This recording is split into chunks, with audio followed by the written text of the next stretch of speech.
Salut à vous qui m'écoutez en ce moment. Je voudrais tout simplement vous dire que l'homme bêti est méchant. L'homme bêti est foncièrement méchant. Ce n'est pas moi qui l'avais dit.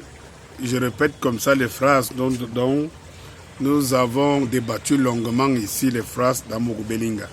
Mais je les reprends à mon compte en vous disant que l'homme bêti est foncièrement méchant. Le pire, c'est que l'homme bêti n'est pas méchant envers les autres. Ah mais non, l'homme bêti est méchant contre l'homme bêti. Si j'enlève les bassins dont nous connaissons un peu notre nature, je trouve que l'homme bêti, je ne sais pas ce qui le prend. Demandez-moi pourquoi. Eh bien, le professeur Gervais Mendozé, donc tout le monde connaît l'épopée, mariologue, joséphologue, l'homme qui a créé la plus grande chorale du siècle, qui a fait toutes les éloges à Dieu. Eh bien, le professeur Gervais Mendozé, comme son nom l'indique, est un bon bêti. Plus précisément un boulot. Et quand nous savons que c'est les boulots qui se targuent de détenir le pouvoir depuis pas mal de décennies, depuis 40 ans bien sûr, on se pose bien la question.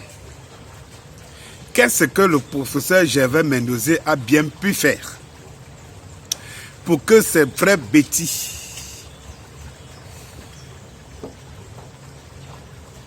le traitent comme il le traite ainsi? Quand je vais le dire, celui qui va me saisir au premier degré, il va dire, ah, il soutient le Mendozé, ou bien quoi que ce soit. Je ne suis pas sûr que il est beaucoup qui soient mieux placés pour me faire savoir les frasques de Mendozé. Mais j'aimerais poser la question à ceux qui s'hasarderaient à me poser ce genre de questions. À savoir, qu'est-ce que Mendozé a pu bien faire de mal dans ce pays que Yves Michel Fotso? Qu'est-ce que Mendozé, on lui reproche de plus grave que Inouni, Ephraim et tous ceux qui ont bénéficié des largesses de ce régime, qui lui est accusé des choses plus pires que celles qui condamnent les Mendozé? Eh bien, mes chers frères et sœurs camerounais, parlons bien, parlons vrai. Les qui détiennent le pouvoir et qui se targuent de le détenir, les bêtis. Les qui arrêtent les autres pour mettre en prison, les bêtis. Les qui se cachent Mendozé, les bêtis. Les qui ont fait sortir Fotso de prison, dont on accuse de vouloir assassiner le chef de l'État, de vouloir assassiner Paul Biya, en lui faisant monter dans un avion qui était un mort vivant. Les qui ont sorti Fotso de prison pour l'envoyer se faire soigner ailleurs. C'est les bêtis. Les qui ont fait sortir les Inodi et tout ça, les bêtis. Et les qui regardent Mendozé mourir à petit feu en prison, c'est les bêtis. Ah non, l'homme bêtis, non, tu es trop fort, quoi. Non, l'homme bêtis, non. Ça, toi, tu vas dépasser, hein, tu es trop fort, quoi. Tu es trop fort. Tu es trop fort. Il y a des choses qui m'intriguent. Ceux qui ont condamné Mendozé pour malversation, allez voir s'ils sont sains. Allez voir s'il faut entrer dans leur dossier. allez voir ce qu'il pèse en termes de malversation. Ce régime, ceux qui sont là actuellement là, quand vous voyez seulement en moins de 5 ans, les pillages qui sont faits dans ce pays, et que vous savez que ce sont ces gens donc qui sont auteurs de ces pillages-là, qui laissent mourir leurs frères en prison, comme ça avec ces images qu'on voit, alors l'homme bêtis ne sait plus où s'arrêter. C'est-à-dire qu'il est des bêtis qui sont les plus pires des espèces. Quand vous arrivez à un niveau où vous montrez, vous marquez votre animosité envers votre frère parce que vous êtes adversaire, parce que nous savons très bien que tous ces gars ne sont pas en prison, tous ces gens ne sont pas en prison pour malversation financière, parce que de toutes les façons, vous ne pouvez pas me dire comment un directeur doit faire 15 ans dans une entreprise. Tout le monde voit qu'il utilise l'entreprise à ses fins, personne ne dit rien. Après demain, les mêmes viennent vous dire qu'ils l'ont arrêté pour le condamner. Comment ils ont d'abord fait pour le laisser s'installer comme s'il était propriétaire, PDG d'une société d'État? Vous étiez où? Vous étiez où? Eh bien, votre gourou avait demandé les preuves au peuple. Mais faites preuve d'un peu de dignité, de respect pour vos frères. C'est vous qui regardez, qui maintenez les gens comme le Mendozé dans cette misère carcérale, sachant que vous n'avez pas, vous avez tous pillé, même vous ne mettez pas des hôpitaux, des machins pour pouvoir gérer des cas les plus graves.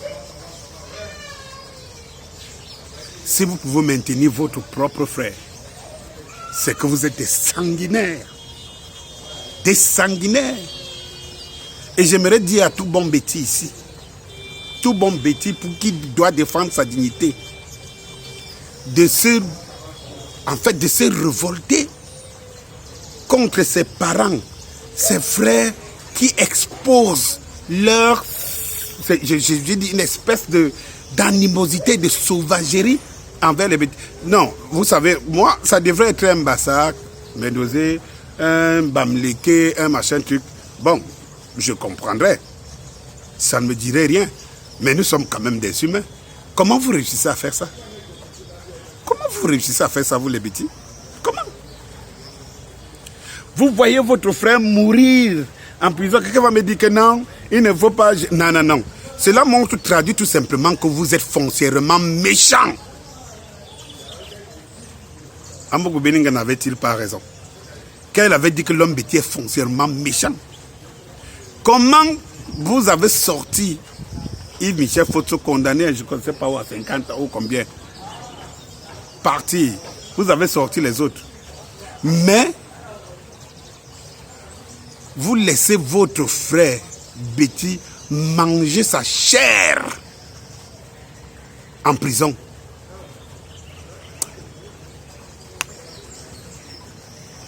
Mon frère, mon fiston, mon frangin, tu es Betty. Dis à ton père Betty qu'il est foncièrement méchant. Et que les images que vous renvoyez au monde, ce ne sont pas les images de nature à vous élever. C'est faire preuve d'une, je ne sais pas moi, je sais pas comment vous pouvez qualifier ça. En fait, donnez-moi un qualificatif. Donnez-moi un qualificatif. Après, vous avez dit que les Bamileke ils font ceci, ils font cela, parce qu'il y a quand même un minimum de dignité, un minimum de respect pour sa culture, pour sa tradition, pour, je ne sais pas, pour ses racines, pour sa région. Comment vous pouvez renvoyer ces images au monde entier? Comment? Vous qui maintenez Mendozé, c'est vous qui avez libéré les autres, qui étaient plus condamnés, ou alors dans les exactions, vous-même qui les maintenez, ou vous-même vos exactions, en quelques années, sont plus graves.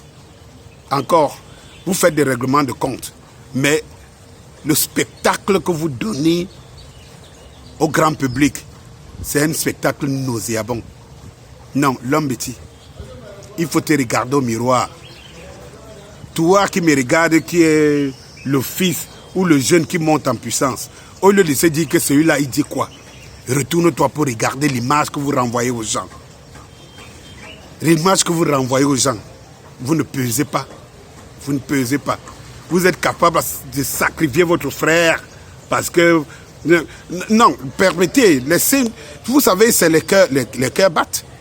Laissez-moi vous dire une chose, c'est que personne n'est sain. Mais regardez ton frère comme ça en face, tirer sur lui, le cribler de balles. Il faut faire preuve de sang-froid terrible. Et vous les bêtés, vous faites preuve de sang-froid terrible. Ça veut dire que vous sortez les autres parce qu'ils sont de votre clan. Et parce que celui-là n'était pas de votre clan ou bien ne partageait pas avec vous, vous le sacrifiez sur l'autel. Je ne suis pas en train de vous dire que Mendoza est saint. Au risque de me répéter 1000 fois. Quel saint. Il a, au regard des sacrifices, je suis sûr que son fils, qui aurait pris la place d'un autre, du grand gourou, en prison aux États-Unis et tout, je suis sûr que ça ne lui dit rien. Parce que je ne suis pas sûr qu'on avait demandé son avis pour l'amener à faire la prison à la place de l'autre. Peut-être qu'il ne pardonnera jamais son père pour ça. Je peux le comprendre. Je peux le comprendre. Lui-même, Mendoza, assez intelligent, un professeur. Toi qui dois enseigner des gens, tu prends le bien public, tu en fais ton affaire personnelle. J'en suis conscient. Mais où était la République? Où était le régime? Où était le système? Où était la loi et le droit pour empêcher que cela ne se fasse? Pourquoi? Pourquoi? Ceux qui t'ont fait croire que tu étais intouchable, après t'avoir usé, pressé, utilisé, je ne sais pas comment un professeur peut être aussi bête, aussi con. Et tout. Je ne te soutiens pas. C'est faire preuve d'une bêtise, je ne sais pas moi, démoniaque. Tu prends le bien public et tout. Mais je ne peux pas te faire un procès parce que, en fait, ceux qui te condamnent, parce que nous savons que cette justice, elle est commandée, elle est télécommandée. Ceux qui te condamnent, oh, le cas est lourd. Lourd et grave. Beaucoup d'entre vous qui êtes en prison, ce n'est qu'un règlement de compte. Le même régime, les plus forts mangent les plus faibles. Mais il faut quand même soulever ici un caractère barbare de l'homme bêti. Comment il peut faire ça? Il se dit aussi unanime, fraternel. Mais il est capable de sortir l'autre. Il est capable de sauver l'autre parce que ils sont... Mais si on peut arriver à une conclusion,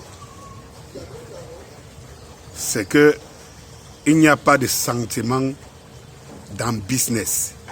Gou l'avait dit, nous pitié une business. Et c'est ce qui se voit. Quand il faut parler business, vous ne reconnaissez plus vos frères. Et vous sauvez ceux dont vous êtes censés dire qui sont tribalistes, qui veulent votre place. C'est eux que vous sauvez. Et puis, Mendoza, tu as quand même trop servi Dieu, non? Mariologue, joséphologue, faire le plus grand orchestre de machin, devenir même, je ne sais pas, un dirigeant d'orchestre de chorale et tout ça là. Mais comment ton Dieu là peut-il t'abandonner jusqu'à ce niveau? Ah, les plus malins croyants vont dire que tu as trop servi Dieu, il t'a soumis à des stades. Tu as servi Dieu en volant le peuple. That is the question. Et Dieu donc est en train de te tenter, n'est-ce pas? Parce que les uns vont sortir la Bible pour dire que non, c'est Dieu qui est en train de le tenter, de voir comment il va réagir, s'il va le régner. Ah oui, et tu vas mourir. Nous tous allons mourir, mais toi, tu vas mourir de misère. Tu vas mourir du système qui t'a fabriqué. Et quand tu vas mourir, les mêmes vont brandir la Bible en disant c'était le choix de Dieu. Bonsoir.